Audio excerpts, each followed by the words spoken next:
Assalamualaikum warahmatullahi wabarakatuh. Halo adik-adik. Di video sebelumnya saya sudah menjelaskan mengenai alat-alat reproduksi pada pria dan wanita. Di video kali ini kita akan membahas mengenai proses gametogenesis. Nah, gametogenesis itu terdiri dari dua. Yang pertama spermatogenesis dan yang kedua nanti kita akan bahas mengenai oogenesis. Nah, yang pertama kita akan membahas mengenai spermatogenesis. Apa sih spermatogenesis itu? Jadi spermatogenesis itu adalah proses pembentukan sel sperma. Nah, sekarang kita mulai bagaimana proses dari spermatogenesis. Spermatogenesis dimulai dari adanya sel primordial. Nah, sel primordial ini nanti akan mengalami pembelahan secara mitosis, menghasilkan spermatogonium yang bersifat diploid atau 2N. Nah, spermatogonium ini nanti akan mengalami pembelahan mitosis dan membentuk spermatosit primer yang bersifat diploid atau 2N. Nah, spermatosit primer ini nanti akan membelah lagi secara meiosis, yaitu meiosis 1, yang akan menghasilkan dua sel anakan, yaitu spermatosit sekunder yang bersifat haploid. Jadi jumlah kromosomnya akan setengah dari jumlah kromosom spermatosit primer. Selanjutnya, spermatosit sekunder akan mengalami pembelahan meiosis yang kedua dan dihasilkan 4 sel spermatid yang masing-masing bersifat haploid. Kemudian spermatid ini akan mengalami diferensiasi dan terbentuklah sel sperma yang bersifat haploid. Nah, perlu kita ketahui bahwa kromosom pada sel tubuh manusia itu berjumlah 2N atau diploid. Nah, 2N itu setara dengan 46 kromosom.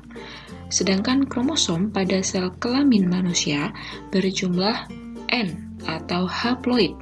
Nah, N ini setara dengan 23 kromosom. Nah, sekarang di sebelah kiri sudah terdapat struktur dari sel sperma. Nah, di situ dapat kita lihat bahwa sel sperma memiliki kepala. Nah, di kepala itu terdiri dari akrosom dan terdapat nukleus. Selain itu juga ada bagian dari mitokondria dan flagel atau bulu cambuk. Nah, akrosom di sini dia berfungsi untuk mengandung enzim. Ya, jadi dia akrosom ini mengandung enzim yang berfungsi untuk membantu dalam proses penetrasi sel telur. Sedangkan mitokondria, nah dia sebagai organel yang berfungsi dalam penghasil energi, yaitu penyedia ATP untuk pergerakan flagel.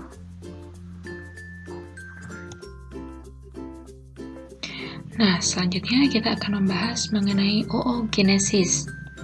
Nah, oogenesis ini sendiri adalah proses pembentukan ovum atau sel telur.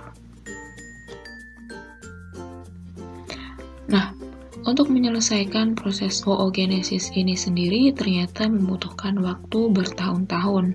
Hal ini dikarenakan proses oogenesis ini ternyata sudah dimulai sejak dalam kandungan atau fase embrio. Proses oogenesis dimulai dengan adanya sel primordial.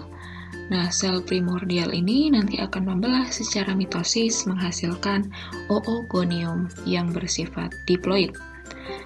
Oogonium ini nanti akan membelah lagi secara mitosis menghasilkan oosit primer yang bersifat diploid. Nah, oosit primer ini ternyata pada bayi yang baru lahir itu berjumlah 1-2 juta. Sangat banyak sekali kan ya. Nah, pembelahan ini terhenti hingga sebelum pubertas. Jadi pembelahan oosit primer ini akan terhenti pada tahap profase di meiosis 1. Nah, pembelahan ini akan kembali dimulai sesaat setelah seseorang atau wanita tersebut memasuki masa pubertas. Nah, di saat itulah oosit primer ini nanti akan melanjutkan pembelahan meiosis 1 dan memulai meiosis 2. Nah, yang nantinya akan dihasilkan oosit sekunder yang bersifat haploid dan badan polar 1.